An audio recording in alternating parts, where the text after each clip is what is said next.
টানা বৃষ্টি আর উজানের ঢলে দেশের উত্তর ও উত্তর পূর্বাঞ্চলের বিভিন্ন জেলায় বাড়ছে দুর্ভোগ। বন্যার পানি না নামতেই আবারও বৃষ্টি শুরু হয়, নদ নদীর পানি বিপদসীমার কাছাকাছি। এতে নতুন করে বন্যার শঙ্কা দেখা দিয়েছে।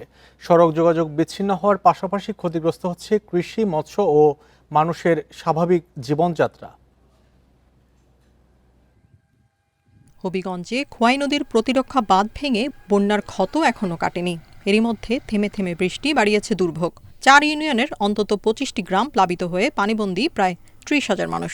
প্রাথমিক হিসাবে মৎস্য খাতেই ক্ষতি 80 থেকে 90 কোটি টাকা। সুনামগঞ্জে টানা বৃষ্টি ও উজানের ঢলে কুশিয়ারা ও সুরমা নদীর পানি বেড়ে আবারও তলিয়ে গেছে শক্তিয়ারখলা সড়ক। এতে বিচ্ছিন্ন হয়ে পড়েছে জেলা সদর ও তাহিরপুরের মধ্যে সড়ক যোগাযোগ।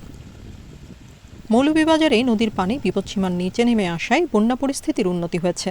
তবে রাজনগরের অন্তত 8 থেকে 10টি গ্রাম এখনও পানিবন্দী। পানি ধীরে নামায় গ্রামীণ সড়ক, ঘরবাড়ি ও ফসলের ক্ষতি নিয়ে দুর্ভোগে বাসিন্দারা।